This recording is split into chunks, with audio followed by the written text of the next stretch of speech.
പാഠം 962 കറണ്ട് കൊണ്ട് കളിക്കുമ്പോൾ.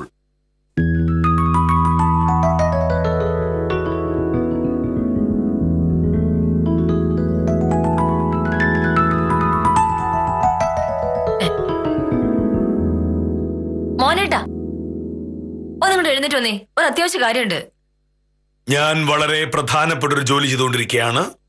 ഇന്ന് താലൂക്ക് ഓഫീസിൽ കൊണ്ടുപോകേണ്ട കടലാസാണിത്. എന്ന് താലൂക്ക് ഓഫീസിൽ പോയത് തന്നെ. നമ്മുടെ മോട്ടറിന് എന്തോ പറ്റി. ഞാൻ സ്വിച്ച് ഇട്ട് നോക്കി, ടാങ്കിൽ വെള്ളം വീഴാത്തോണ്ട് ചെന്ന് നോക്കിയപ്പോഴല്ലേ മനസ്സിലായത് മോട്ടർ കേടാന്ന്. അതങ്ങനെ കേടായി? എനിക്കെങ്ങനെ അറിയാനാണ്? ഞാൻ പഠിച്ച അതല്ല, എന്തോ അതിന് പറ്റിയിട്ടുണ്ട്. അത് ശരിയാക്കാതെ ടാങ്കിലേക്ക് വെള്ളം അടിക്കാൻ പറ്റില്ല. ആരെങ്കിലും അന്വേഷിക്കാം. തൽക്കാലം നിന്റെ ജോലി നടക്കട്ടെ. ഒരു ജോലി നടക്കൂല മോനിട്ടാ. ടാങ്കിലാണ് ഒരു തുള്ളി വെള്ളമില്ല. വെള്ളം തീർന്നപ്പോഴല്ലേ ഞാൻ മോട്ടർ ഓണാക്കിയത്. കുഴപ്പം ആവശ്യം വരുമ്പോഴേ ഒരു കാര്യത്തെ കുറിച്ച് ചിന്തിക്കൂ. ഇന്നലെ രാത്രി മോട്ടാർ അടിച്ചിരുന്നെങ്കിൽ ഈ പ്രശ്നം ഉണ്ടാവുമായിരുന്നോ? എങ്ങനെ എങ്ങനെ എങ്ങനെ എങ്ങനെ ഇന്നലെ രാവിലെ ഞാൻ ചെടി നനച്ചോണ്ടിരുന്നപ്പോ മോഹനേട്ടൻ പറഞ്ഞു ഇതൊന്നും ആയിരുന്നില്ലല്ലോ. അനാവശ്യമായി മോട്ടർ ഓണാക്കി ഞാൻ കറണ്ട് ബില്ല് കൂട്ടിക്കൊണ്ടിരിക്കുന്നു എന്നല്ലേ? ഒന്ന് എഴുന്നേറ്റ് വരുന്നുണ്ടോ? എന്തെങ്കിലും ചെയ്തില്ലെങ്കിൽ രാവിലത്തെ കാര്യങ്ങളൊക്കെ കൊഴിയും. എനിക്ക് 10 മണിക്ക് കോടതി പോകാനുള്ളതാ. ഒന്ന് വാ മോനിട്ടാ.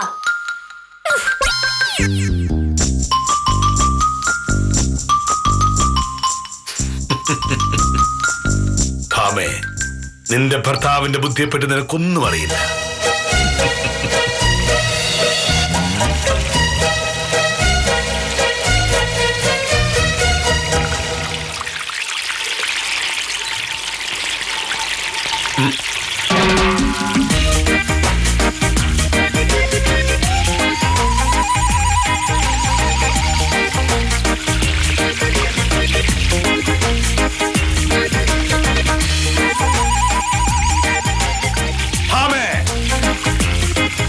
നീ എന്തായി കാണിക്കുന്നത്?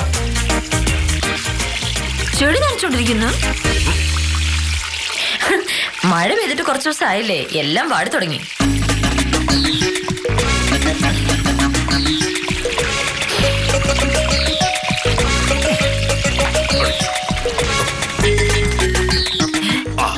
ചെടി നനയ്ക്കുന്നത് മനസ്സിലാക്കാം, പക്ഷേ അതിന് ടാങ്കിലെ വെള്ളം തന്നെ എടുക്കണോ? തീർന്നല്ലോ. ഇങ്ങനെ സകല കാര്യത്തിനും ടാങ്കിലെ വെള്ളം എടുക്കുന്നത് കൊണ്ടാണ് ദിവസവും മോട്ടാർ ഓൺ ചെയ്ത് വരുന്നത്. ഒരു പ്രാവശ്യം മോട്ടാർ ഓൺ ചെയ്യുമ്പോൾ എന്തുമാത്രം വൈദ്യുതി നഷ്ടപ്പെടുന്ന നിനക്കറിയാമോ? നമ്മുടെ ആവശ്യത്തിന് അനുസരിച്ച് ഓൺ ആക്കാനോ ഓഫ് ആക്കാനോ ആണല്ലോ നമ്മൾ ഈ മോട്ടർ വാങ്ങിച്ചു വെച്ചിരിക്കുന്നത്. കറണ്ട് ബില്ല് കൃത്യമായിട്ട് നമ്മൾ അടയ്ക്കുന്നുണ്ട്. പിന്നെന്താ പ്രശ്നം? പ്രശ്നമുണ്ട്. എന്ത്? ഒന്നാമത്തെ പ്രശ്നം, ഇക്കൊല്ലം കാലവർഷവും തുലാവർഷവും മോശമായതുകൊണ്ട് ഡാമുകളിലൊന്നും വെള്ളമില്ല. അതുകൊണ്ട് തന്നെ കേരളം വലിയ വൈദ്യുതി പ്രതിസന്ധി നേരിടാൻ പോവുകയാണ്. അങ്ങനെയുള്ളപ്പോ ഇങ്ങനെ ചെടി നനയ്ക്കാനൊക്കെ ടാങ്കിലെ വെള്ളം എടുത്താൽ എന്താ അവസ്ഥ? പിന്നെ എന്ത് ചെയ്യണമെന്നാണ് മോഹനേട്ടൻ പറഞ്ഞുകൊണ്ടിരിക്കുന്നത്? അടുക്കളയിലെ ആവശ്യത്തിന് മാത്രം ടാങ്കിലെ വെള്ളം എടുക്കുക. ചെടി നനയ്ക്കാനും തുണി നനയ്ക്കാനും ഒക്കെ വെള്ളം കിണറ്റിൽ നിന്ന് കോരിയെടുക്കുക.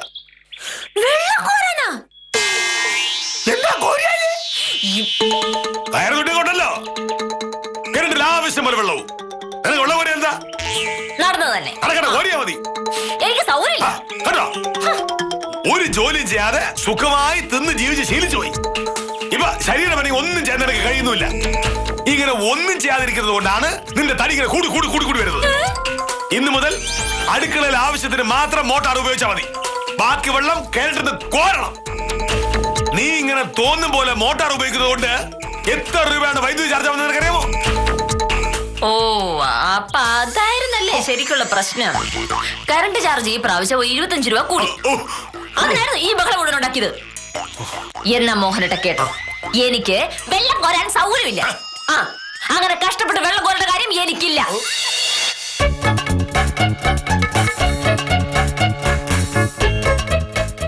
ഇന്നലെ എന്നോട് അഹങ്കാരം പറയുമ്പോ നീ പോലും പ്രതീക്ഷിച്ചിട്ടുണ്ടാവില്ല ഇന്നെന്താ ഉണ്ടാവുക.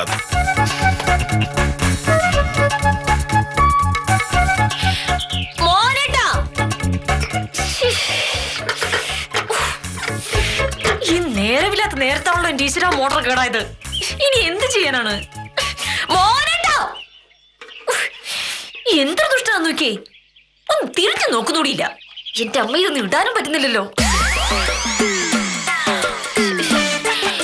മോനേട്ടാ, അതെ, എത്ര പെട്ടെന്ന് നന്നാക്കിയേ പറ്റുള്ളൂ. എന്താ വഴി?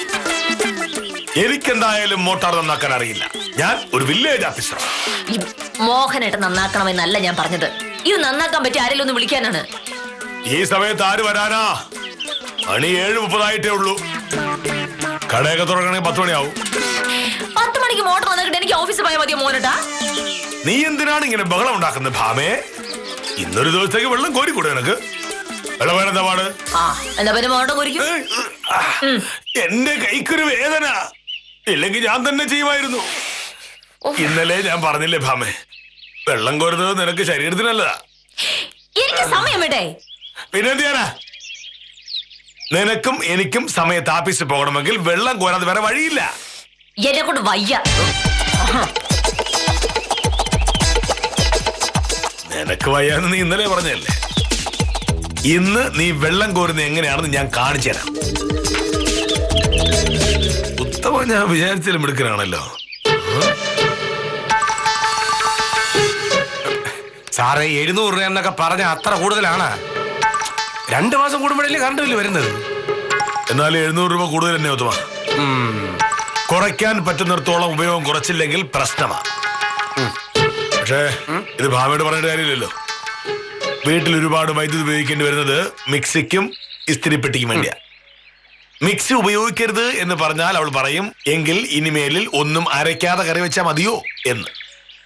ഇസ്തിരിപ്പെട്ടിയുടെ കാര്യത്തിൽ എതിർത്താൽ അവൾ എന്റെ ഈ ഷർട്ടും മുണ്ടൊന്നും ഇതുപോലെ തേച്ചേരില്ല. പിന്നെ ആകെ കുറയ്ക്കാവുന്നത് മോട്ടാറിന്റെ കാര്യമാണ്. അതെങ്ങനെ കുറയ്ക്കും സാറേ? വെള്ളം ഇല്ലാതെ എന്തെങ്കിലും കാര്യം നടക്കുവോ? വെള്ളം കിണറ്റിലുണ്ടല്ലോ, കോരാനുള്ള സൗകര്യങ്ങളുണ്ട്. പക്ഷേ ഭാമ അതിന് തയ്യാറല്ല. വക്കീലായതുകൊണ്ട് ആ കാര്യം നടക്കൂല. എന്ത്? സാർ മോട്ടോർ ഉപയോഗിക്കരുതെന്ന് പറഞ്ഞാൽ വക്കീൽ അത് കേൾക്കേയില്ല. മോട്ടർ ഉണ്ടെങ്കിൽ വക്കീല് അത് ഓണാക്കിയിരിക്കും. ഓണാക്കാൻ പറ്റിയില്ലെങ്കിൽ? എന്ത് പറ്റാത്തത്? ഒരു ദിവസം വൈദ്യുതി ഇല്ലെങ്കിൽ എങ്ങനെ മോട്ടാർ ഓണാക്കാൻ പറ്റും? കറണ്ട് ഇല്ലെങ്കിൽ ഓണാക്കൂല, പക്ഷെ കറണ്ട് ഉണ്ടാവുമല്ലോ. വൈദ്യുതി ഇല്ലാതാക്കാൻ വലിയ പ്രയാസമൊന്നുമില്ല. ഫ്യൂസ് ഊരിയാ മതി.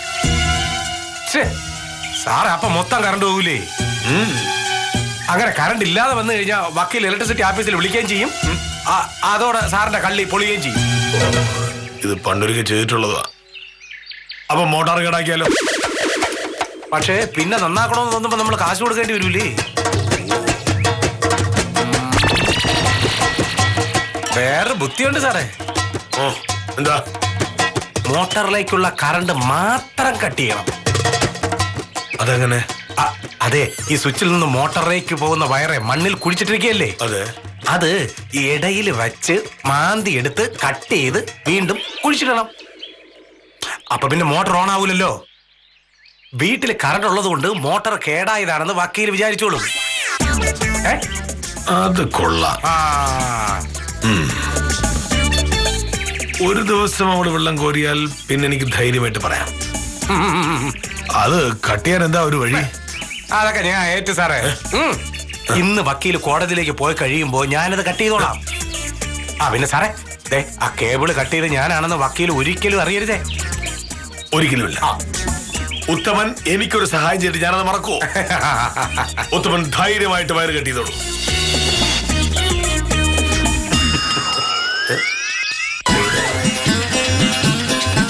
ഇത് എവിടെയാണെന്ന് പോലും അറിയാൻ പാടില്ല.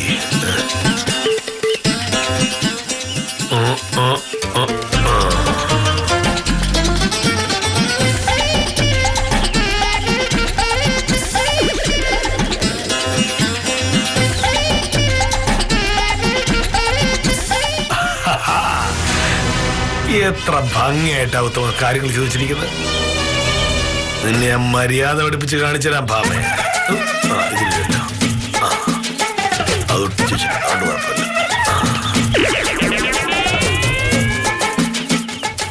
ശരി, പെട്ടെന്ന് വരണേ. ടാങ്കിൽ ഒരു തുള്ളി വെള്ളം പോലും ബാക്കിയില്ല. ശരി. ആരായിരുന്നു? ശശിയെ വിളിച്ചതാ മോട്ടർ നന്നാക്കാനായിട്ടേ. എന്നിട്ട് ആ കട തുറക്കുന്നതിന് മുന്നേ ഇങ്ങോട്ട് വരാന്നാ പറഞ്ഞത്.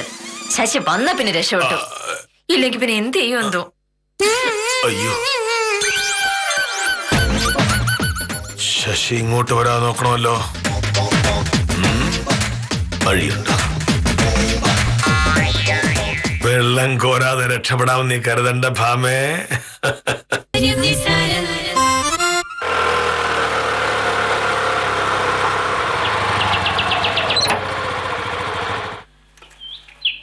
ആ നമസ്കാരം സാറേ.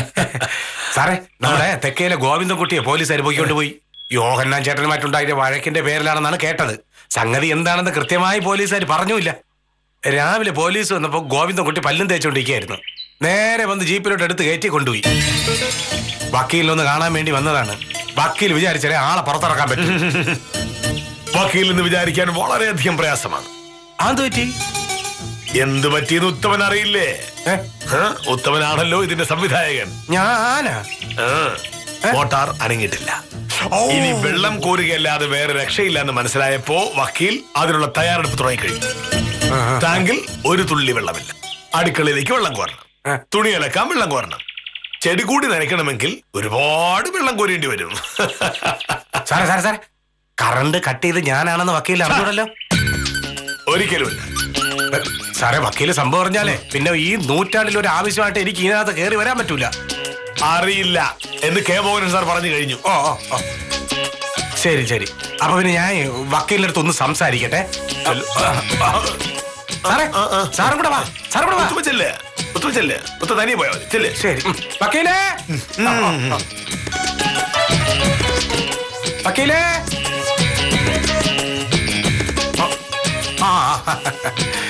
നമസ്കാരമുണ്ട് വക്കീലെ. പിന്നെ ആ തെക്കേലെ ഗോവിന്ദൻകുട്ടി യോഹന്നാൻ ചേട്ടനെ കൂടെ ഇന്നലെ എന്തിനോ വഴക്കുണ്ടാക്കി. ഈ യോഹന്നാൻ ചേട്ടന് CI പത്മനാഭ സാറുമായിട്ട് വലിയ അടുപ്പമാണ്.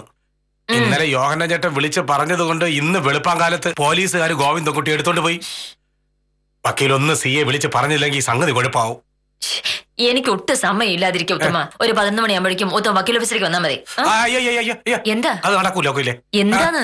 നമ്മുടെ നാട്ടിലെ പോലീസുകാരുടെ സ്വഭാവം വക്കീലിന് അറിയാലോ. 11 മണി വരെ ഗോവിന്ദൻകുട്ടി സ്റ്റേഷനിൽ ഇരുന്നാൽ എന്താണ് ഉണ്ടാവുമെന്ന് പറയാൻ പറ്റൂല. എന്ന് പറഞ്ഞിട്ട് എന്താ കാര്യം? എനിക്ക് സമയം വേണ്ടേ? വക്കീലെ, ഗോവിന്ദൻകുട്ടിയുടെ കെട്ടിയോള് രാധാമണി എന്നെ വിളിച്ചിട്ട് ഭയങ്കര കരച്ചിലായിരുന്നു. അതുകൊണ്ടാണ് ബാക്കി തിരക്കൊക്കെ മാറ്റി വെച്ചിട്ട് ഞാൻ ഇങ്ങോട്ട് വന്നത്. എനിക്കാണെന്നുണ്ടെങ്കിൽ 8 മണിക്ക് ഗോപാലൻകുട്ടി ചേട്ടന്റെ വീട്ടിലേക്ക് എത്തേണ്ട കാര്യവും ഉണ്ട്. ഒരു സ്ഥലക്കച്ചവടത്തിന്റെ കാര്യമാണ്. അതിന് നടക്കണമെന്നുണ്ടെങ്കിൽ തലക്കേടില്ലാത്തൊരു കമ്മീഷനി കിട്ടുകയും ചെയ്യും. ഉത്തമ, രാവിലെ മുതൽ ഇവിടുത്തെ മോട്ടർ കേടാ.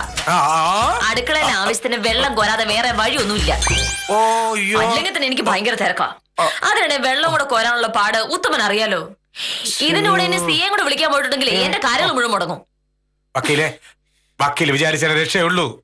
കൈവിട്ട് കളയരുത്. ഒരു കാര്യം ചെയ്യും, അത്യാവശ്യത്തിനുള്ള വെള്ളം ഉത്തമനൊന്ന് കോരുത്താ. അപ്പോഴേക്കും ഞാൻ പത്മനാഭ സാറിനെ വിളിക്കാം. ഞാനോ? അല്ല, ഇതിപ്പോ എനിക്ക് ഗോപാലൻകുട്ടി ചേട്ടൻ വീട്ടില് അത്യാവശ്യമായിട്ട് പോണം. മറ്റേ വസ്തു കച്ചവടത്തിന്റെ കാര്യേ. എന്നെ പിന്നെ ഉത്തമ സ്ഥല കച്ചവടം കൂടെ വെക്കുള്ളൂ. ഗോവിന്ദൻകുട്ടി ഉച്ചവരെ സ്റ്റേഷനിൽ ഇരുന്നോട്ടെ.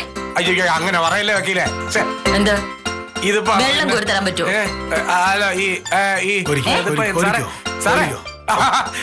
അല്ല, സാറിനറിയാലോ കാര്യങ്ങളെല്ലാം.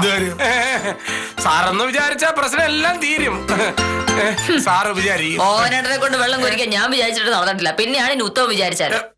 ഉത്തമന് പറ്റൂല്ലേ? ചുമ്മാതല്ലോ, പത്മനാഭ സാറിനെ വിളിച്ച് ഞാനൊരു സഹായം ചെയ്യാൻ പോവല്ലേ. എന്താ? അല്ല പിന്നെ വക്കീലെ, അത് പിന്നെ ഈ മോട്ടോറിന് എന്താണ് പറ്റിയത്? അത് കേടായി. ഞാനൊന്ന് നോക്കണ്ട. ചിലപ്പോ ഞാനൊന്ന് നോക്കിയാ ശരിയാവണെങ്കിലാ. അപ്പൊ പിന്നെ വെള്ളം കോരണ്ടല്ലോ. ആവശ്യമില്ലാത്ത കാര്യം പറയരുത്. പോയി ഒരു ബക്കറ്റ് വെള്ളം കോരി കൊടുക്കുക. ഒരു ബക്കറ്റ് വെള്ളം കോരാൻ എത്ര നേരം വേണം? പത്മനാഭ സാറിനെ വിളിച്ചോളും. ചെല്ല്. നീ പോയി പത്മനാഭ സാറിനെ വിളിക്കുക. അല്ല, ഉത്തമൻ ഒരു സഹായം ചോദിക്കുമ്പോൾ നമ്മൾ ചെയ്യാതിരിക്കുന്നത് എങ്ങനെയാണ്?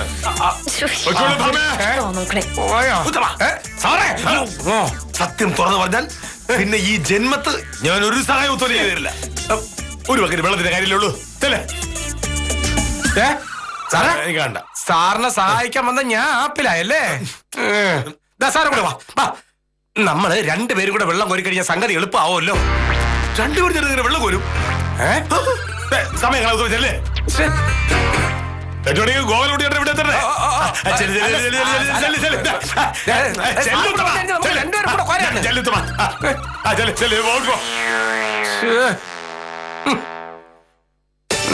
ഇക്കാലത്ത് ഒരാളെ സഹായിക്കരുതെന്ന് പറയുന്നത് ഇതാണ്. ആവശ്യം നമ്മുടെ ആയിപ്പോയല്ലോ.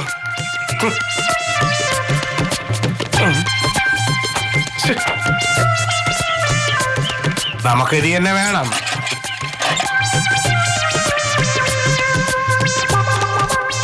പാപം വക്കീലിനെ തോപ്പിക്കാൻ മോഹനര് സാറിന്റെ കൂടെ കൂടിയുള്ള ശിക്ഷയായിരിക്കും. കോരിയല്ലേ പറ്റൂ. സ്വന്തം വീട്ടിൽ ഒരു കൊട്ടി വെള്ളം കോരിട്ട് വർഷം 3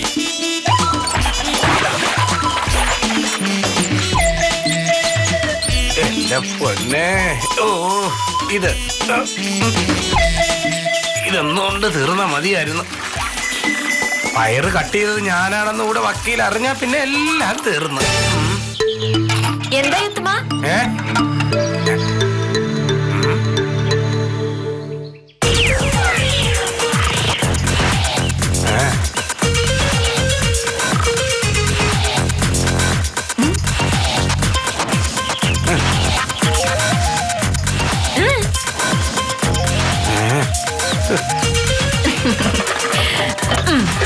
ഇതാരാണ്? പാത്ര കച്ചവടക്കാരിയ?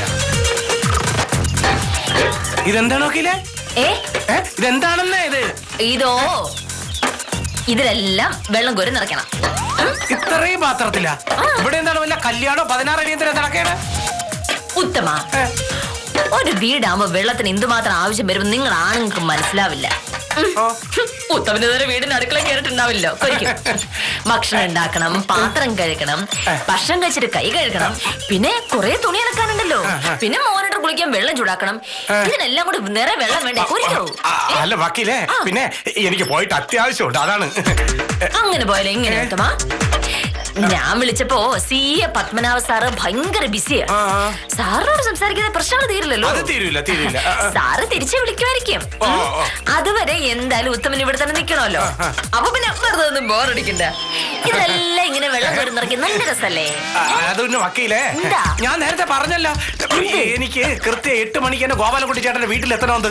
ആ കച്ചവടം നടത്തിയെടുത്താലേ ചെലവിനുള്ള കാശ് കിട്ടൂ. അതുകൊണ്ടാണ്. ഇതിലൊന്നും വെള്ളം നിറയ്ക്കാൻ അധികം നേരം വേണ്ടി തുടങ്ങിക്കോ. ഇങ്ങനെ വർത്താനം പറഞ്ഞോണ്ടിരിക്കാതെ അങ്ങ് കോരി തുടങ്ങിക്കോ. വക്കീലെ, എനിക്ക് പോണം, അതാണ് ഞാൻ പറഞ്ഞില്ലേ. ശരി, എന്നാ പിന്നെ പൊയ്ക്കും. അപ്പൊ പിന്നെ പത്മനാഭ സാറിനെ ഞാൻ എന്നെ വിളിക്കേണ്ട കാര്യമില്ലല്ലോ. എന്താണ്? വക്കീൽ എന്റെ അടുത്ത് ക്ഷമിക്കണം. എന്താ? എനിക്കൊരു വലിയ സത്യം തുറന്ന് പറയാനുണ്ട്. എന്ത് സത്യം? ഞാൻ പറയാം, പക്ഷെ അതിന്റെ പേരിൽ ഇനി എന്റെ അടുത്ത് വഴക്കിന് വരരുത്. ഞാൻ കാല് പിടിക്കാം.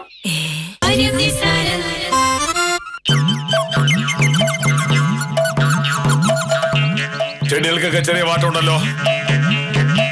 ഭാമയെ കൊണ്ട് ഇതിലൊക്കെ ഒന്നുകൂടി വെള്ളം ഒഴിപ്പിക്കണം. കിണറ്റിൽ നിന്ന് വെള്ളം കോരി ചെടി നനയ്ക്കുന്നത് എങ്ങനെയാണെന്ന് മോള് പഠിച്ചിരിക്കണം.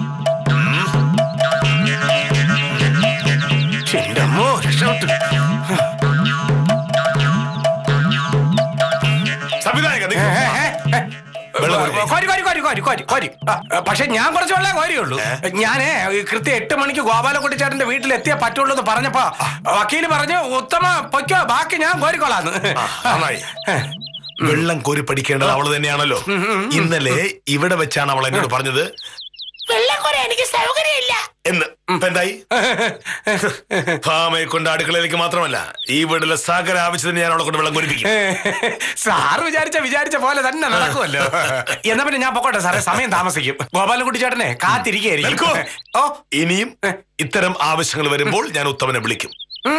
ഞാൻ തീർച്ചയായും വരേം ചെയ്യും. വരും.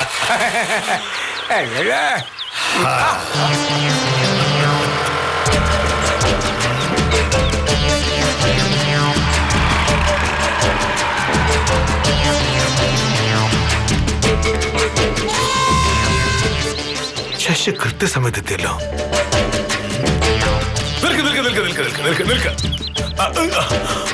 ശശി വന്നത് ഭാമ വിളിച്ചിട്ടാണെന്ന് എനിക്ക് മനസ്സിലായി. പക്ഷേ ശശി വരേണ്ട ഒരു കാര്യം ഉണ്ടായില്ല. മോട്ടാർ ശരിയായി. ശരിയായി? ആ, എങ്ങനെ? പറഞ്ഞു വരുമ്പോൾ നിങ്ങൾക്കൊക്കെ ഞാനൊരു വില്ലേജ് ഓഫീസർ മാത്രമായിരിക്കും. പക്ഷേ എനിക്ക് വേറെ ഒരുപാട് കാര്യങ്ങൾ അറിയാം. ഈ വീട്ടിലെ ഫ്രിഡ്ജ്, മിക്സിയും ഫാനും ഒക്കെ കേടാകുമ്പോ നന്നാക്കുന്നത് ഞാൻ തന്നെയാണ്. ശശിക്കറിയാമോ, ഞാൻ കെമിസ്ട്രിയിൽ 1ാം ക്ലാസ് ഡിഗ്രി ഉള്ള ആളാണ്. എങ്കിൽ പിന്നെ എന്തിനാ സാറേ എന്നെ വിളിച്ച് മെനക്കെടുത്തിയത്? അല്ല, അതിപ്പോ ഈ ശശിയെ ഭാമ വിളിച്ചത് ഞാൻ അറിഞ്ഞില്ല. ഫോൺ വിളിച്ചു കഴിഞ്ഞാണ് എന്നോട് പറഞ്ഞത്. അപ്പൊ തന്നെ ഞാൻ മോട്ടർ ഇറങ്ങി ശരിയായി കളഞ്ഞു. ശശി വരുമ്പോൾ എന്തു പറയുമെന്ന് ആലോചിച്ച് അന്തം വിട്ടിരിക്കുകയാണ് ഭാമ. സാരമില്ല, ശശിയെ ഞാൻ പറഞ്ഞിട്ടുള്ളതെന്ന് പറയുകയും ചെയ്തു. അപ്പൊ ശരി, ശശി പോയിക്കോളൂ. ശശി പോയിക്കോളൂ. രാവിലെ വലിയ മെനക്കെടായല്ലോ സാറേ, കഷ്ടം തന്നെ. ശശി പോയിക്കോളൂ.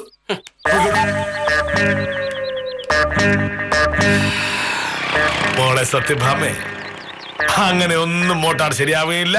നീ രക്ഷപ്പെടുകയാണ്. വെള്ളം കോരി കോരി നീ ഒരു പാഠം പഠിക്കും.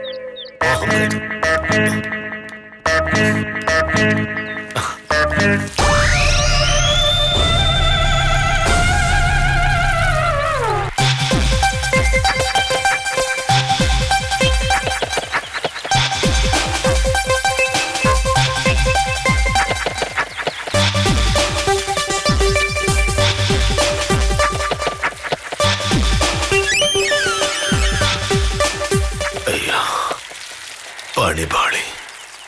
ഇതെങ്ങനെ?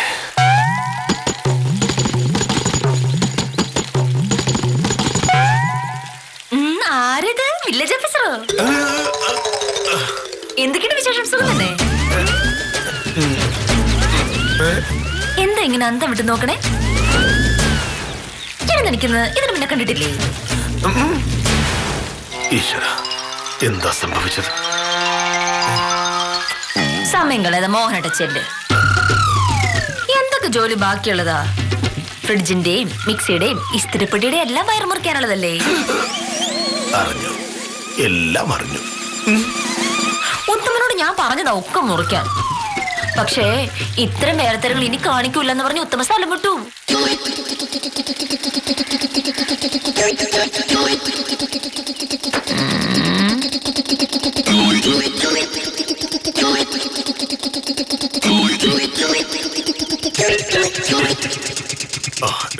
പോയി. വന്നു വന്ന് വില്ലേജ് ഓഫീസറുടെ കളി ഇവിടം വരെ ആയി അല്ലേ? എന്താ മോഹനേട്ടന്റെ ഉദ്ദേശം? ഈ സംഭവം എല്ലാം ഞാൻ പുറത്ത് ആരോടെങ്കിലും പറഞ്ഞിട്ടുണ്ടെങ്കിൽ നാട്ടുകാർ മോഹനേട്ടനെ പറ്റി എന്തായിരിക്കും കരുത്? ഉത്തമൻ എനിക്ക് വേണ്ടി സാക്ഷി പറയും. ഇന്നലെ വെള്ളക്കോന്റെ കാര്യം പറഞ്ഞപ്പോ നീ എന്നോട് ചൂടായില്ലേ? ഓ, നീ ചൂടായപ്പോ എനിക്ക് ദേഷ്യം വന്നു. എനിക്ക് ദേഷ്യം വന്നപ്പോ ഞാൻ ഉത്തമനോട് പറഞ്ഞു.